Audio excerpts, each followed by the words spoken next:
10,000 for a goatee. No. No. I'll take that money and I'll go stay at a hotel while I wait for it to grow back.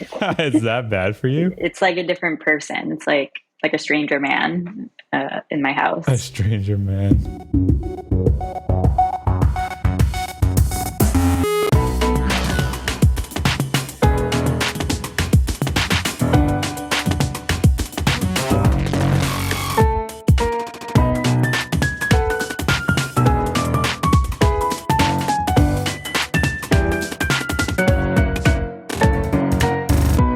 So today we have a guest, and our guest today is Liz Raad, who I'm married to, but more importantly, she is a founder and has been in tech for a while. And unlike most of the people we talk to, she's not an engineer, so she does everything else besides that. And she listened to the podcast that the episode me and Adam had about being a founder. The startups one. The startup one, right? Yeah. And she said, it was pretty good, but you guys didn't talk about any of the good stuff. So I was like, okay, then you come on and you talk about the good stuff. Just so everyone has a little bit of context, give us a little bit of background on yourself and like how you got into tech. And so I'm not an engineer, but I'm also not originally a tech person or a startup person or a business person. I wanted to be a therapist. I wanted to be a psychologist, I think because I just wanted therapy. So I studied that in college, and then I ended up kind of working in a couple of research labs because everybody was like, well, if you want to be a therapist, you need research experience, whatever. So I did that and ended up liking that a lot more. So for a while there, I was like, I want to be a researcher.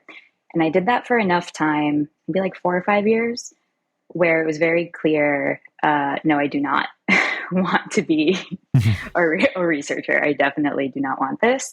But at that point, it was pretty hard because I had gone like so far down that path and I was so set up to like keep going and be in that world. And I really didn't have I thought I didn't have any other skills or experience. And I didn't even know people in other industries. I didn't even know what a startup was. This stuff did not exist in my world. But I had one friend who pointed out hey, a lot of the stuff that you there's this thing called a startup and you might be a really good fit for it. So I just started learning a little bit about that, talking to whoever I could talk and then whoever I could talk to.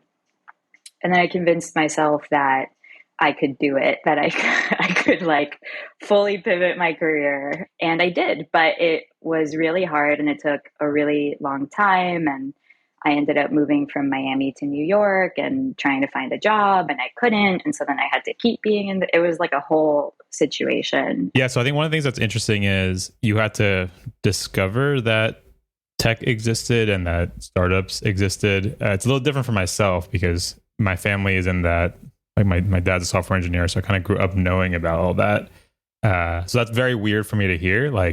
How could you not know it existed? Because it's was so in my face all the time. Mm-hmm. So when you were growing up, what did you perceive the world as? Did you not even know that was a thing? What were the options for your career? Didn't even know that a software engineer was a thing. Don't even get me started on a product manager or a designer. I didn't. Mm-hmm. This was also I think a little bit earlier. I know this world already existed in 2011 to 2015, but I think now it's definitely everywhere. And before it hadn't hit Miami yet.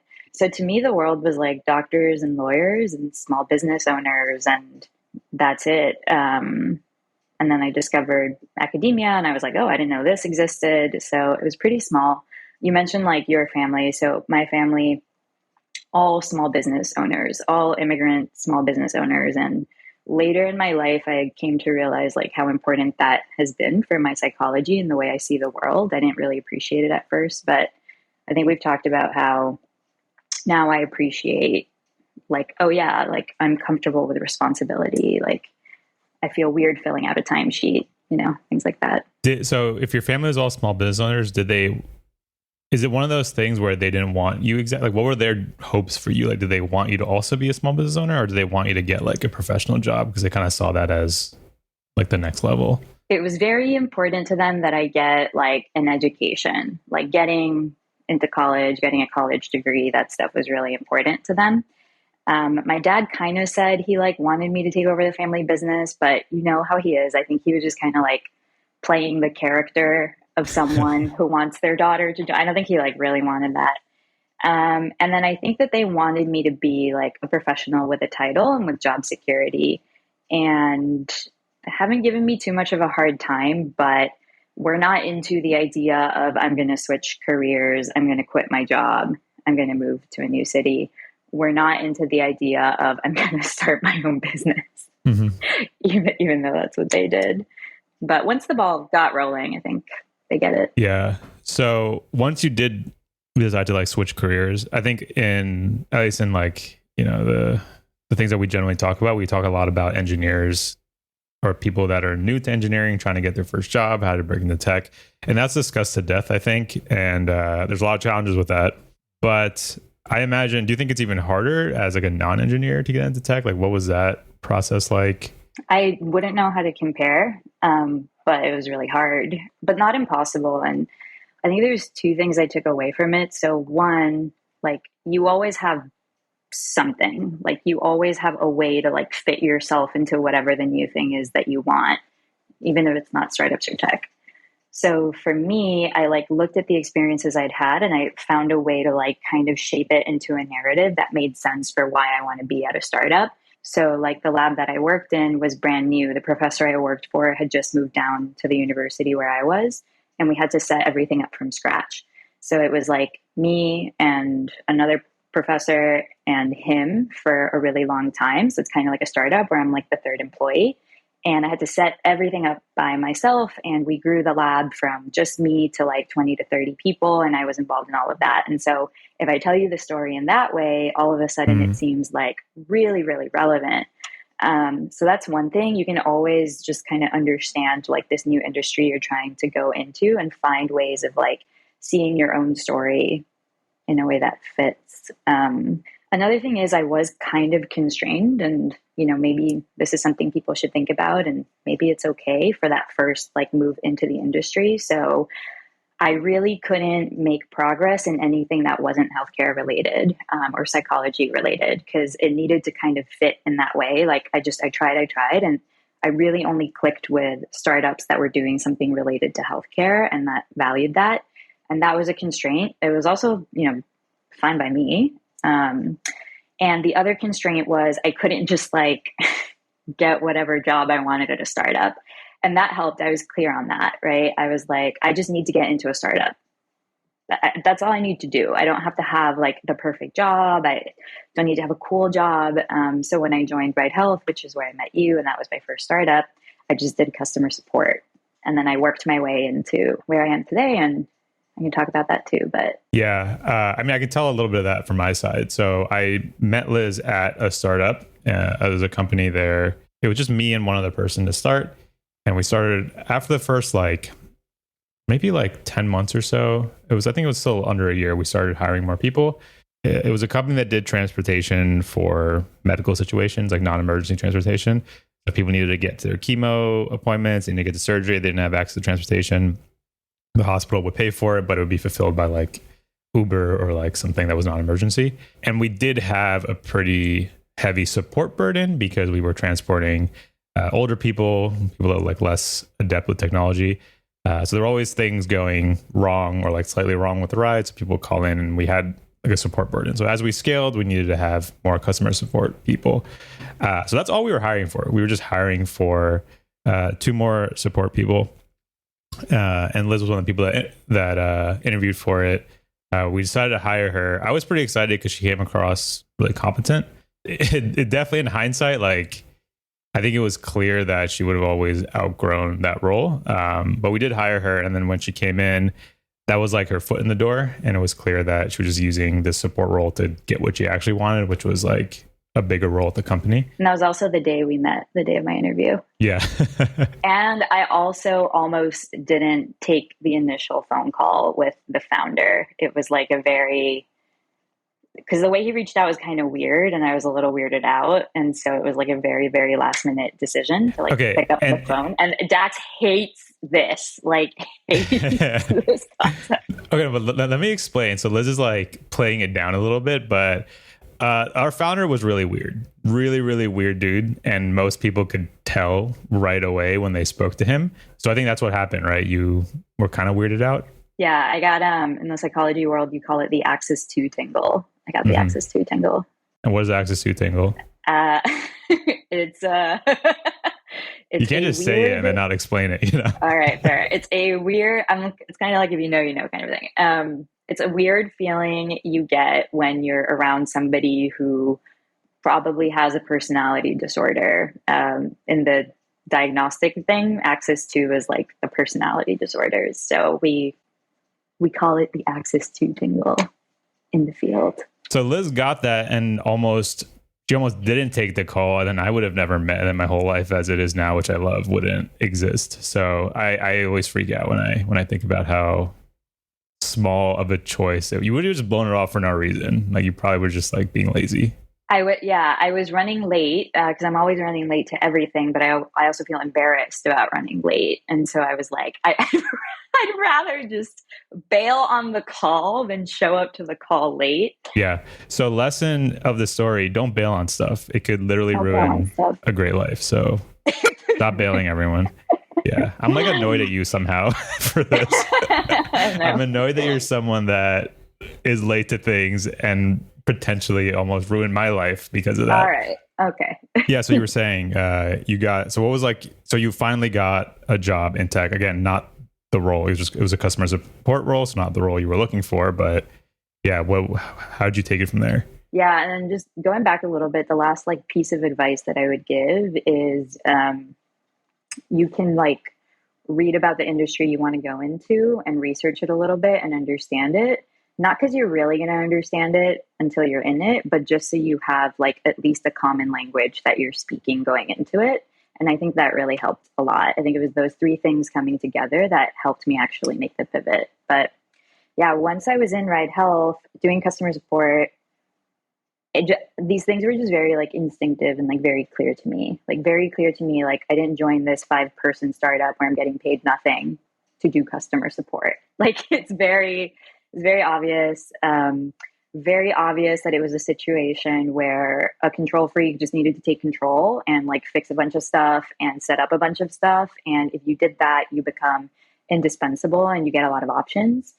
So I just got to work on that immediately. Like I would do my customer support stuff, but I would be setting everything up so that, I was creating systems that other people could use, started working with you immediately and discovered product management, which was awesome. It was so fun. It was very pure, right? It was like, I would get a customer support thing and like you deal with it, but the way to actually fix it is to like change something about the product. And so then I started working with you on some product specs. I didn't know what I was doing was a product spec because I didn't know what a product spec was, but that's what it ended up being. I impressed you with a flow chart. Do you remember that? Yes, I do remember that.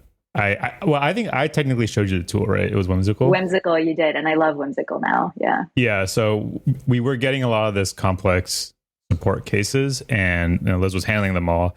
So she came back to us with, this tool Whimsical that like lets you diagram like flow charts and things like that. She came back to us with an idea for an automated system that can handle some of these complex flows. And I remember thinking like, wow, this is like really well thought through. It like handles all the edge cases and the places where we can't handle it. It like nicely ejects.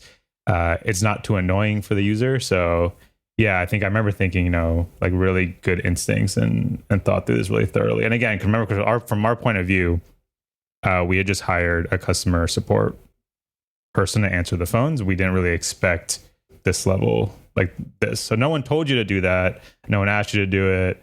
It was something that kind of you just saw and grabbed. Right. Because I had like a master plan.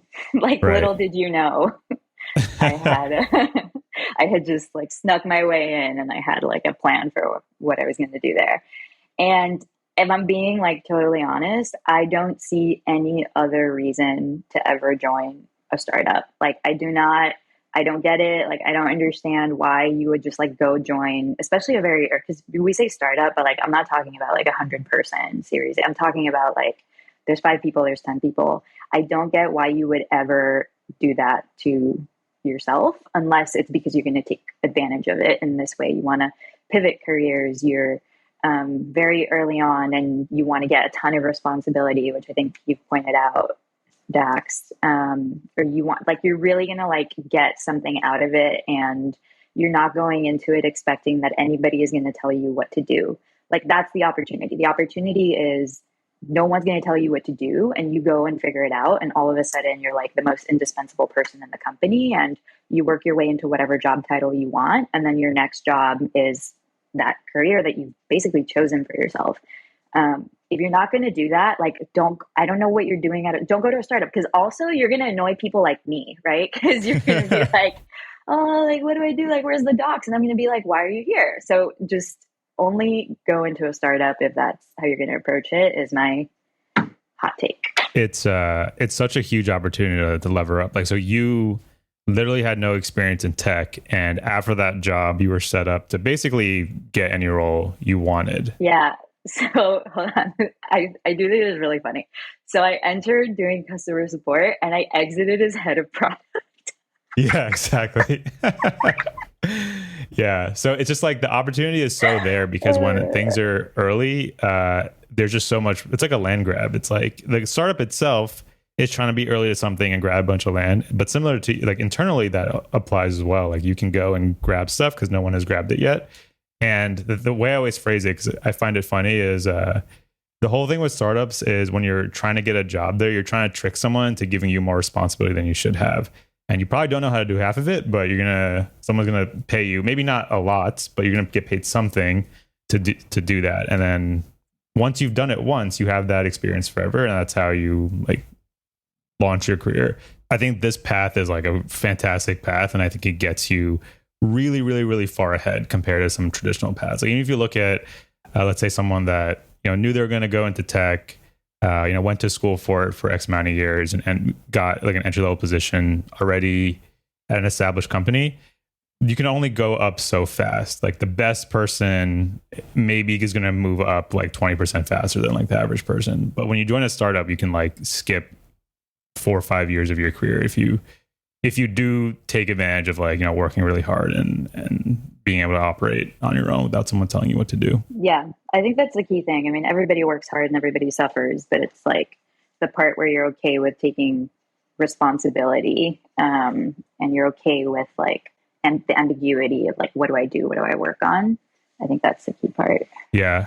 So what happened after you left that first role? Which you were there for like 2.5 years? Something like that? So I was at Ride Health, first startup, started customer support, did like a bunch of stuff in between, and eventually ended up in a head of product role. So I was head of product, Dax was head of engineering, and then we started dating. So that surprised no one. But after I left Ride Health, I joined this other company, and this was like March, April 2020. So the pandemic had just hit, everybody was working from home. And then these like digital healthcare startups were like all the rage, like the Hims and Hers and the Row. And like everybody was like taking something in medicine and like creating a startup around it. And I went to one of these places that was focused on psychiatry. And it's kind of embarrassing to like say that now and to talk about it, because there's so much, like at this point, there's like so much negative press with that. Like everybody thinks cerebral, and that was a disaster, and it's like so embarrassing. And to be honest, like a lot of the shady things that are in the news are like kind of right when it comes to this space. So I did not enjoy my time there at all for like so many different reasons, but I got the idea for my current company, which is great. So I think I ended up being there for maybe like less than a year. Was it really less than a year? Oh my God, that felt like forever. So my role there was, just picture like an online psychiatry practice. So just like a regular doctor's practice, but instead of in person, it's online. So you have your patients, and they wanted to create a product that the patients could use, but you also have like doctors and nurses and admin, and you need a product that they can use to actually see the patients and provide the treatment. And that was the product that I was in charge of. And what I learned is that, first of all, building that product, no matter how small and minimal you're trying to keep it, is a beast. So if that's not the focus of your company, you should never build that. But second, there's no good options in the market. So I'm like, really no good options. Like, this category of software is horrid. So I understand why people end up building their own thing. It's because what's in the market is like so crappy. And so I thought this was a great opportunity because I'm an idiot and I didn't realize how hard it was going to be. But yeah, that was the idea for Boomi. So, I mean, we can talk about this a little bit. So this build versus buy thing, it comes up across, I mean, any business, and engineers have to think about this. Non-engineers have to think about it as well. Mm-hmm. So in that case, the thought process was, you guys did try to buy something, right? You guys went and evaluated everything that was out there. We actually did what most people do, which is we took a combination approach. So we took some things off the shelf, and then we created our own tooling on top of that to just kind of like compensate for the things that we needed that it didn't have. So what most people actually do is they'll buy a bunch of different things and they'll glue them together, and or they will also build their own little tool to compensate for like all the issues that the tools that they bought have. So it's sort of this like hodgepodge approach. We just glue stuff together. Yeah. And did that work well? No. And why not? Well, because when you glue a bunch of stuff together, you're never going to get a good outcome. Like, we love APIs, we love integrations, but when it comes to a tool like this that's running your business, it's your operations tool, it's like how everything runs and works. It's just that there's always going to be like something stupid, like a date of birth got updated in this tool, but not in this tool. Now you're working with two different types of information. There's always going to be, reporting is a nightmare. I think we've talked about this, but the people who end up doing the reporting are the ones that know exactly how much this doesn't work, because everything is going to end up showing up in the reporting as like, why do I have like 5 instances of this patient? Like, why does this look so weird? Like, why did this weird thing happen? Like, all the ways that people are compensating for the shortcomings of the tool if you do the reporting. So it's just, for a tool like this, for the thing that operates your business, that runs your business, you need something that's greater than the sum of its parts. You can't just be like, well, I need to schedule something, so I'm going to use this scheduling tool, and I need to take some notes, so I'm going to use this charting tool, and I'm going to glue them together, because now I have the capabilities of scheduling and of charting. Like, yeah, you have the capabilities of scheduling and of charting, but when it comes to like a nice workflow and like clean operations, you need something where it's greater than the sum of its parts. Like, when something happens with scheduling, like this other thing happens, and it all kind of flows nicely. So that's just like the beginning of why I think that doesn't work. But yeah, and then going back to the company a little bit more. So I think you like said it a little bit politely, but I'll like recall from my memory, Liz's entire time there was a disaster. I remember just every week there was just like some other thing going wrong, and just kind of all unforced errors. Like, it wasn't like the business was getting hit by a bunch of stuff externally, just internally. It just couldn't. They like, we're just a lot of things going wrong. And it got to the point where it was like bothering me. Like, I was spending my time thinking about it, being like, that's so stupid. Like, they should do it like this. And I was getting frustrated. And I got to the point where I was like, I want to go talk to the people there and tell them what to do. So yeah, it like, months and months of this just was not working well. And I think at some point I was just like, why are you doing this? Like, what are we like getting out of it? You're gonna spend you can spend a couple years here, even if it's successful, if all this like pain is worth it and it produces something successful, it's not going to be like a life-changing amount of money or anything. Maybe you get set up for like a better role next. So I do think I remember me saying that you should go try to start your own thing, right? Is that how you remember it? Mm-hmm. Yep. It was your idea. Yeah. I remember. But mostly because I was so annoyed by it. I was like, we need to find a way out of this situation. To get out of this. Yeah. We were at Dinosaur Barbecue in Brooklyn. Oh yeah. So how was that? Like, how was that thought process of deciding to leave and start your own thing? I kind of felt like I definitely wanted to leave because the company was a disaster and it was a whole thing.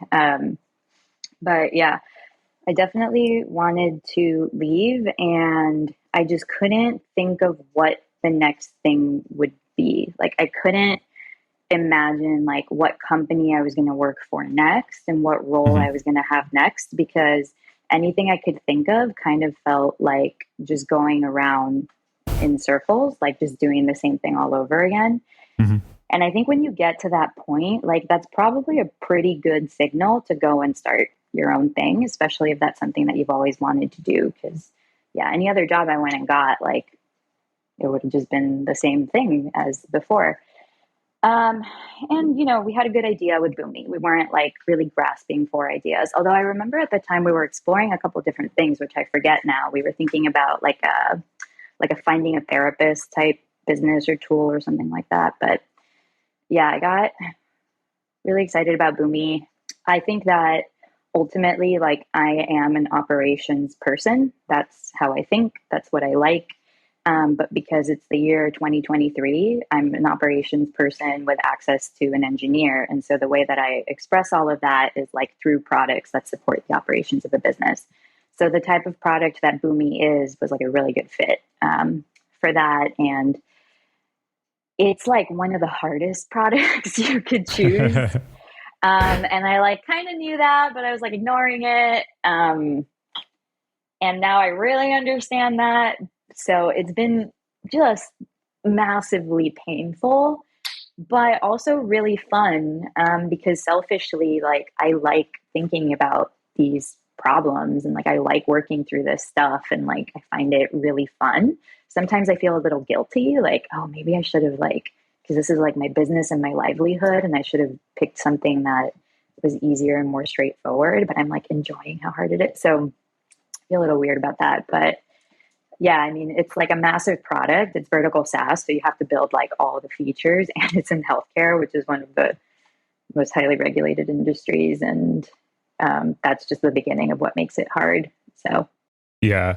But the good side of that is if you, and that's what I tell people all the time, like, I think a lot of advice gets mixed up together and applied the wrong way. You do need to build simple products. You need to like start small and grow and like learn and do all that. But I think people conflate that with just picking like a very simple ambition. So I think with this, it's like a very ambitious product, very difficult. The downside of that is like very hard and it takes a long time and it's can be painful. But the upside is like you're really not going to run into a competitor. Like who is willing, whatever pain you had to go through, someone else has to go through as well. And at the end of that, like you can sit on, like let's say it took you like 2 or 3 years to get it to a place where it's usable. Someone else more or less has to go through that same pain. So yeah, it's hard to create things of value. Well, something's valuable because like a lot of input went into it. If something could be built in 1 month, it has 1 month of value behind it. So yeah, I generally don't mind stuff being really hard. And I think I've changed my mind on this over time. I think I definitely initially was like, I would kind of see like these simple little tools that make money. And I would think like, that's what I should be doing. I should be making like 10 of those. But there are people that find success with that, but motivation's a big thing. And if you're going for something way, way, way more ambitious, like it's just a lot more fun to work on much, much bigger problems. And even at SST, like we're always thinking about like how there's like the current market we're focused on, but like what's the next one? What's the next one? Like what's the craziest version of what this all could look like? And that excitement I think is helpful in keeping you motivated. yeah. So let's talk about this for a little bit because there's an interesting like me and you dynamic here. So we were talking about this the other night, but I'm somebody that I can only do something if it's going to be like the best and the most exciting and the most challenging, to the point where you can like make fun of me for being like extremely delusional about where I think Boomi is going to go. And we talked about it for the first time the other night, and you were like, no, like I never thought that that's where that would go. And I'm like, yeah, no, like we'll replace the Salesforce tower. Like that'll be like, but it's important for me because if I don't think that way, like I'm not going to do it. Like we joke about this, but this is the way I am with like preparing dinner. Like your approach has been like, Liz, just make it simple so that you can do it more consistently, like just this and that. And then I've tried that and I'm like, I just don't want to do it if it's not going to be like really great and perfect and delicious and beautiful and like going to take a little bit of time. So I need that to be motivated. I need that to do things. I like need it to be like the highest version of itself or whatever. But I felt bad about that for a long time because I was like, what if, I want to do this grand thing, and in trying to do the grand thing, like I totally flop, and we could have been spending our time on something more straightforward that would like make us more money and all of that. And yeah, I think you've kind of come around to this way of thinking a little bit more, but I used to think that the ideas you had around just make like a little simple tool and make a ton of money off of it. I used to feel bad about not taking that approach, basically. Yeah, I think the thing you described, I've said this to you before, like I'm definitely a founder persona, but I think you are even more so a founder persona, specifically for the thing that you described. I kind of had to like learn. Delusional. Yeah. But like, it's important. It's like an important trait. And I feel like for me, I kind of had to learn it. And I realized at some point, I was kind of artificially capping my ambition, because at somewhere in the back of my head, I was like, the thought was something like, who am I to be the one that does something like that? Like kind of overly practical to the point of like maybe being cynical or like pessimistic. And I think over time, I just started to realize like even the people that have done like the craziest things, they're actually not that different. Like, of course, like I'm not going to, be like a crazy NBA player, right? Like there's just like some people are like truly gifted and special. But for a lot of the things that are within my realm of like in my space and kind of stuff that I could do, a lot of people that work on that stuff are just normal and they just kind of decided to do it. So I think, it took me a while to think more that way. And I think I've landed somewhere in the middle. You much more naturally think that way. Yeah. And I also feel like, who am I to think that I can do that? And I find this trait that I have like really embarrassing. Like it's embarrassing, right? Because if you don't get there, then it's like, yeah, like of course you didn't get there. Like I can't believe you thought you were going to get there in the first place. But I'm feeling more comfortable like saying it out loud. Like there was a time where I would never share this with anybody, like not even you. I would just silently be like, I think it's really going to like work out for me. Like I think I'm going to like I think I'm going to replace Salesforce. So I both have this like delusion and then this self-consciousness, and just the way it is. Yeah. So, I mean, I've talked about this before, but obviously when you are a founder, some days you wake up crazy motivated. Some days you wake up, think you're doing everything wrong. So we were in a phase where we were working on like this pretty complicated table. It's like, filtering, sorting, all that stuff, grouping, views, all that. And it was already pretty complicated despite being MVP. And I was like, can this really be? Sometimes you like step back and you get a sense of like, I'm working on a table. Like, how is this the thing that's going to get us to like all these crazy dreams and everything? And I just couldn't see it. I just couldn't see how like continuing on this path like gets to the place where we needed to go. So yeah, I think that was where my head was at. Yeah. And then the interesting thing is that you came to me and I was also feeling it. Like I was also feeling like a lack of motivation and some insecurity around that. And so when you brought it to me, I was like, oh, my insecurity is like correct. Like, I don't know what I'm doing. And I don't know if this is the right thing to work on. And what if like we are putting in all this effort building this stupid table and it like amounts to nothing? Like I was feeling the same things that you were feeling. And so when you brought it to me, it was like a confirmation and I was like, oh no. Mm-hmm. And then I think it's interesting that we took it to a place where we just immediately started like fantasizing and negotiating, right? It was like our brain needed to like find an escape hatch from this thing that we were stuck on. And we started fantasizing about like little products that we could build and like things we could turn Boomi into so that it wasn't Boomi anymore. And we were just fantasizing about ways to give up. And it kind of made us feel better because it made us feel like we had an escape route. But it didn't feel good. Like I knew it was wrong. It just didn't feel good. And then I think I took a step back and I literally Googled like how to not give up on your company. Is that how you found that Paul Graham thing? Yeah. And like the first search thing was that Paul Graham essay titled, I think it's titled like How to Not Give Up or something like that. And I read it and I was like, the takeaway is like, if you just don't give up, you'll be successful. All you have to do is just not give up. And I was like, that's right. And so then I messaged you that whole thing about how, okay, we were clearly just like fantasizing and we're not going to give up. And here's all of the good things that we already have. And if we have all of those good things, there's no way we don't turn that into something eventually. And ever since that day, I've given myself some version of that, like once a week, because it's really hard out here. Yeah, it's funny because like I think it literally said like if you don't die, you get rich. So it's something like that. As long as you don't die, you get rich. Of course, you like that angle. Yeah, I know, because I love money. I'm only doing this for the money. Yeah, it's as stupid and simple as that sounded, and as cliche as like quoting a Paul Graham essay is. Like that did have a massive impact because it is really that stupid, and it's easy to forget that it's that simple because in the moments where you're like, I don't know if this is going to go anywhere, like maybe you should give up and start over, you're forgetting that where you currently are is a result of 1 year of work, whatever it is. And if you give up and start over, you're just starting down that same path again from the beginning. And you could easily just end up back in the same spot.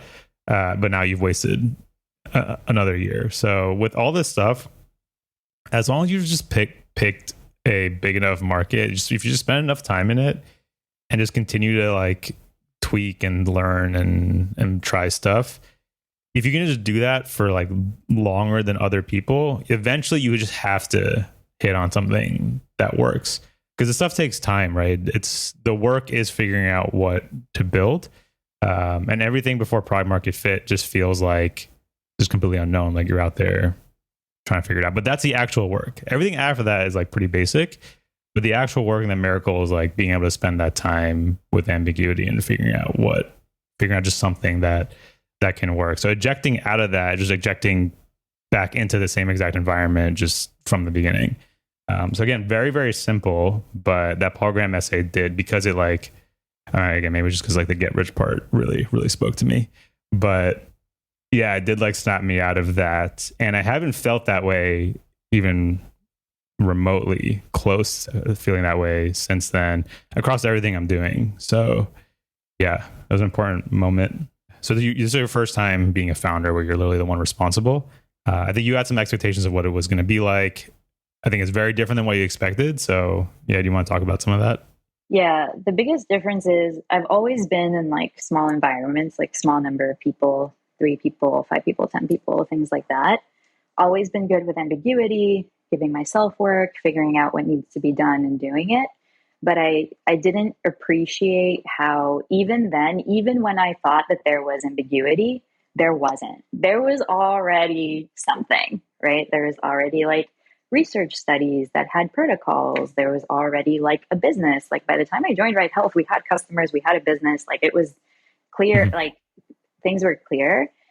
And I just I was not prepared for what it feels like to be staring at a blank page and to just have to figure it out all completely on your own. And I wasn't prepared for like how lonely that is. Like I've always been in these environments that are really chaotic, and I would see founders and leaders struggle to deal with the chaos. And I'm very, very, very good at managing chaos. Like dream job is I coordinate an emergency room or something like that. Like standing in the middle of it and like, or like a kitchen at a high-end restaurant. Exactly. Yeah. So if there's like a bunch of stuff going on and it's super chaotic, I think of myself as somebody who would do really well there.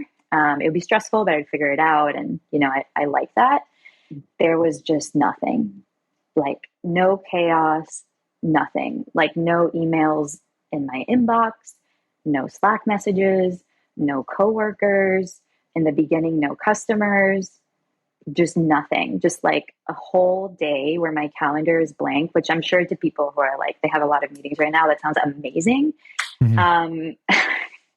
Yeah, but also it's like, what do you do with what the hell do you do with yourself? It's like too much freedom. It kind of feels like the bottom is like ripped out from under you and you're just like falling into an abyss. It's like it was honestly like a scary feeling for me. And I'm sure there's people who they actually wouldn't have a hard time with that. But for my particular temperament, very difficult, very, very difficult. And so, you know, the further we go, the more things that exist. the easier it gets for me. So we get customers, that's easier. I have people to talk to. I have like a way of looking at this and reducing degrees of freedom and things like that. It gets easier and easier, but I just wasn't expecting like the quiet to hit me so hard. And it's just hard. Like, you don't know where you're going or what you're doing. You're getting no feedback. You're getting no inputs. There's no coworker to be like, you're being annoying or you're being great, or I love what you did, or what you did sucks. Like, there's nothing. There's like nothing. And so you just keep plugging away, and this thing is like going into the abyss, and you're like, and yeah, I mean, it's gotten better, but I still struggle with it. Adam talked about this a little bit in the startups episode, but it wasn't like the thing. And for me, for where I am right now, this is like the thing. Like, this is like the struggle. Yeah. Yeah. It's easy to underestimate how much input most of us are getting all day. Even if you're an early stage company, like, there's just stuff usually happening and coming in your way. And it might be annoying things, like it might be things you don't want to deal with, but at least it's something. It gives you structure. You're like, I have an email. I have to reply to the email. Yeah, you have to do this. Like, something is telling you what to do. There's like some signal telling you what to do. And it is like, it's really easy to underestimate how shocking it is when you literally, like, nothing exists besides you doing stuff, you giving yourself your own input and trying to make stuff happen. Yeah, building your own momentum. Like, startups only get easier over time because you just have more knowledge, more stuff happening. Like you said, degrees of freedom. In the beginning, like, you can do literally anything. Like, you have 10 potential things you could do. They all seem equally important. You have no idea which one makes sense. And as it goes on, it's annoying because you want to do 10 things, but you are forced to do like one or two. And that's annoying. That's the environment that most of us are used to, but it actually is kind of a blessing because you're kind of being told, okay, this is what you need to do. And it's clear. So very different early on. And that's what I was saying earlier. Like, yeah, it's a miracle to get to a place where you have like product market fit and you have customers and everything, because those initial phases are where people get filtered out because they're just so like weirdly hard, and it's all like internal mental challenges, nothing really like external. It's not really about like building a product or making the product look and feel good. It's all these like internal struggles you need to conquer. Yeah. In this time, it's funny. I got really into reading these books that were like aimed at writers. And that all that stuff weirdly ended up being like very helpful, because I think it kind of is like that, right? You're like staring at a blank page. It's just you alone all day trying to figure out how to structure your day, how to like bring this thing that's inside of you to life. I found it weirdly like comforting and helpful to kind of read through some of that stuff to kind of get me through this phase. And I'm still in it, but I feel like we're at the tail end. Like, I think also like how long it has taken is not what I was expecting. And we kind of get into this all the time because you're like, I don't know what the hell you were expecting. Like, things take forever. But I really have this narrative in my head that if it's going to work, it works fast.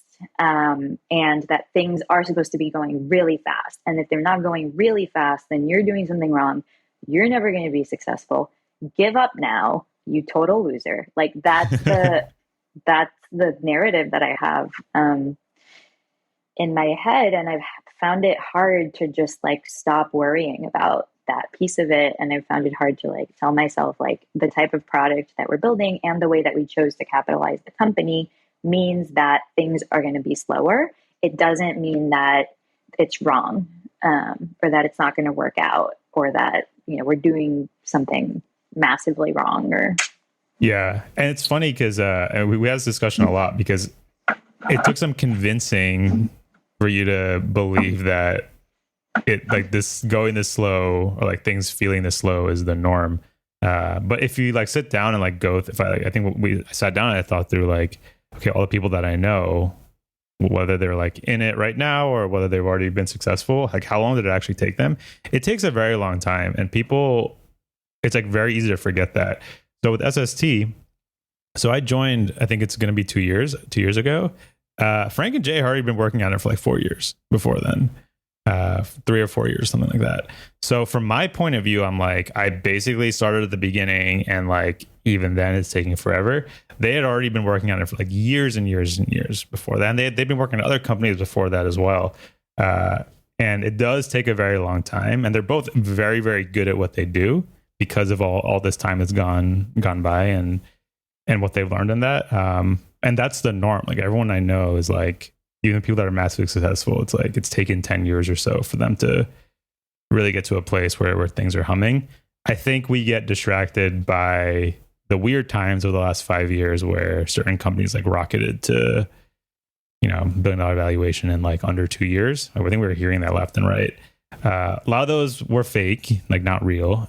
Some of those are probably real, but the reality is like, it's just not the norm. The norm is it just takes a very long time. Yeah, I know. I mean, I don't know. Maybe. You're still not fully convinced.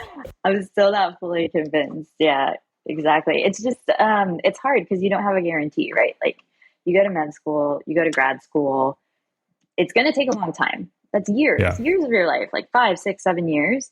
But if you follow this path and you like do these things, you get this outcome.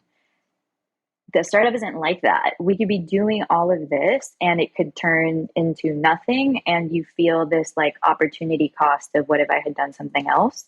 Of course, there's like a totally different way of looking at it, which I think you are very good at looking at it in a different, more helpful way. But that's kind of the fear. It's like you just have no guarantee that you pour all of this stuff into it. But what if I'm pouring the wrong stuff? And over time, I spend 10 years on it and nothing.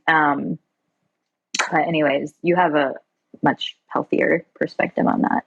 Well, I just think about what's the worst case scenario. The opportunity cost thing is there, but the worst case scenario is you spend a bunch of years doing something a lot harder than what most people do. So if you spend 5 years on it versus someone spending 5 years at a company, you exert yourself a lot more over those 5 years. And the reward for that is you've learned a lot more. You understand a lot more about how the world works. You just become a more capable person at that time.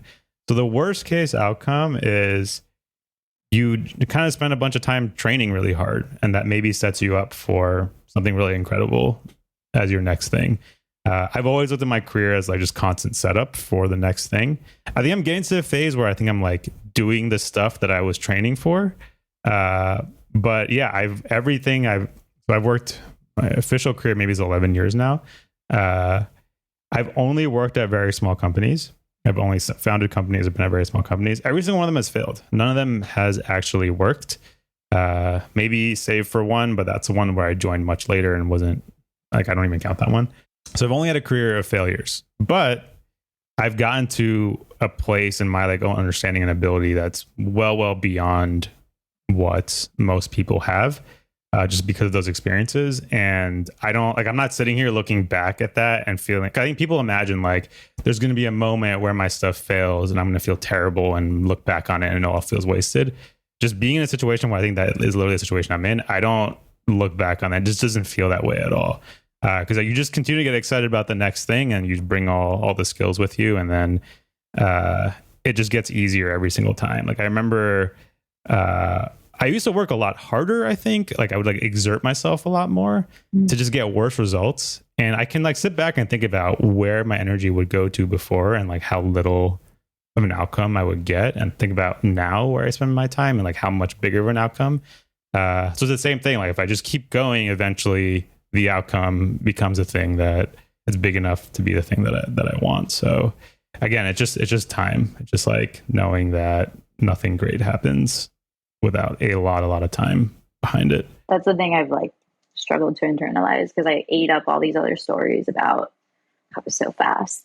But the other thing is it's just like embarrassing. Like it's embarrassing to be like, I'm going to found this company, you guys. And they're like, hey, Liz, like, how's it going? And you're like, yeah, like no updates since the last time. That's embarrassing. It's embarrassing to think that, at the end, it won't work out and everybody will be like, yeah, well, So I don't know. I feel like you're very good at dealing with embarrassment or like not having it be a factor. Yeah. Have you seen our YouTube channel? Yeah. Can you talk a little bit about how you just like, this is not like a factor for you at all? Embarrassment. It definitely, I wouldn't say it's not a factor. And I definitely know exactly what you're talking about, because I like, definitely earlier in my career, it was like more of an impact. I think I was always so motivated by proving people wrong. I would just like make up fake enemies in my head. I would pretend like someone cared about what I was doing way more and I wanted to prove them wrong. They probably didn't really care that much. So that kind of like pushed me forward. At some point, I mean, everyone's heard this quote, Nikita Beer's quote, where I forgot what it is. It's about like literally the thing that's stopping you from getting to the next level is like being worried about looking bad or like being embarrassed. And again, these are just filters, right? We talked about things that filter people out. And some part of that clicked for me where I was like, oh yeah, if I just randomly do stuff that's more embarrassing, I'm like now in the 1% of people, because 99% of people would have just not done it. So now I get excited to do things that are embarrassing because I'm like, this is an edge. It feels like an edge for me. I definitely remember it. Like YouTube's a great example because when I first was hearing about the YouTube stuff, and I would see all like the stupid ass thumbnails and I would be like, that's so embarrassing. Like my friends who know me are going to see that and they're gonna be like, what are you doing? Like, that's not who you are. And I was like rationalizing all this stuff in my head about why I would never do that. And then over time, I like started to learn a little bit more, and I like rationalized it in like a stupidly intellectual way, like where I was like, I'm above that, I need to do that. But really it was just me being scared. Eventually it just started to I started to understand it and started to make sense. And it really flipped to a place where I'm like, now I just genuinely enjoy it. It doesn't even feel embarrassing. It just feels really funny. It feels really creative. So yeah, and a lot of times it doesn't work, but the thing we talk about all the time is everything we try to do, it just has to have the potential of being a massive hit. Doing like a conservative bet is not worth it because the reality is you need to try 100 things and one of those things will work. If the one thing that works is a conservative bet, like you didn't really get anything out of it. So yeah, I'm just like really now excited about trying all these crazy things. And like I said, my whole career has been a failure in a way. So at this point, I'm not like worried about it. I'm still in a great place. So it kind of doesn't, I just internalize it. It just doesn't really matter. I think everyone kind of feels that way when they get older also. Like we all know like the older people in our family that just like don't give a shit about what anyone thinks. So I think it just kind of is like a natural thing that happens. Yeah, that part about dragging your competitors through embarrassment really clicked for me. Yeah, exactly. So once we do Boomy marketing, it's going to be really embarrassing. Yeah, I'm excited for that. I think the other night I told you like, hey, by the way, you're definitely in charge of Boomy marketing. And that's something that even a year ago, like I would have never said because I wanted to like really be in control of it and be in control of like being perceived in a certain way. And now that I've worked my ass off, the only thing that I care about is that people know that it exists. Yeah, that it works. Like that nothing people matters. know it exists. I literally just want people. No, I know it works. No, not the product. I mean that the marketing works. It doesn't matter what it is. Exactly. All I care about is that people know that it exists. Like I can't just have worked that hard on this thing that I know is awesome for it to just fail because people just don't know it exists. So I'm definitely willing to do like literally anything. Yeah. And that's what I'm talking about. Like it's such a natural transition where like you like had all these thoughts and like opinions about it, but you just get to a place where you're like, I will do anything that works. If it works, I'll do it. I don't care what it is. That's the other thing about being a founder is you get so like religious. Like yeah. I will literally I will pray to God. Like I will give this offering to this goddess at this temple. Like just help me. Like, I'm trying so hard. When we were visiting my parents, my mom got Liz this, what is it? The idol? Lakshmi. Yes. The goddess of wealth. Prosperity. And what she gave me options. She was like, you could get like this one or that one. And I was like, yeah, the prosperity one for sure. Like, give it here. And now it's on her shelf and Liz prays to it. I do. Yeah. We'll do whatever it takes. Whatever it takes. Yeah. It's funny. This reminds me of Frank a lot because Frank is like, most of the time people know Frank is like, he's just working. He's like very like focused on his work and it's like, seems kind of serious. So when we started doing all this weird YouTube stuff, in my head, I couldn't really picture him outside of like he's always funny, but like I couldn't really picture it. But he's like the definition of he will literally do whatever it is. And historically, it's looked like just working super hard and cranking out like a bunch of work. But as soon as it became like we needed to like be funny on video, he just went super hard. Didn't even think about it. Didn't even like question it. Didn't ask questions about like he didn't like clarify like what does this make sense. He just went way harder than I expected. Because again, he's been doing this for so long. He's again at that point where yeah, we'll all just do literally anything. If it seems like it can work, like we'll take a shot. Yeah, and it's cool that he gets to express that part of himself. And I feel like you guys have a lot of fun, and it is kind of like, I mean, it's corny and basic, but like, yeah, at the end of the day, like it's the journey. So you have to enjoy it. Like you do. But otherwise, you're going to lose motivation. You're going to give up, and it's all going to be for nothing. And that's a tragedy. Yeah. I will say it's all very, very fun. I think we talked about how intense all this and some of the painful parts of it, but there's really nothing more fun in my life than working on all this. It's just like, we do have a lot of fun every single day. The frustrations we feel are things that feel worth it. Like I'm frustrated because our product isn't good enough, or like we haven't found the right way to talk to our customers, or like we haven't thought about the right features. Those are great frustrations. Like they don't like kill you over time. The frustrations a lot of people run into is like, my boss is an idiot, or like we're using Jira and it sucks and I want to kill myself every time I'm in it. Like all those like micro frustrations you find, like that is what really kills your motivation over time. The frustrations I think we have are good ones to have. They feel healthy. Yeah, I totally agree. As somebody who has spent their entire career frustrated, I totally agree. Your entire life frustrated? My entire life frustrated, yeah. Okay, well, it was really good. It was great. Do you think this was better than me and Adam's episode? For like the stuff I wanted to hear reflected in the world. Oh yeah, qualify it. She thinks it's better. Adam says yes. Adam says it is better. I don't know. We'll see. We'll see like what the people what the people say. We'll see what shorts we extract out of this. All right, cool. Thank you for joining, and have a good day. I'll see you in the other room in a second. All right. All right. Bye. Bye.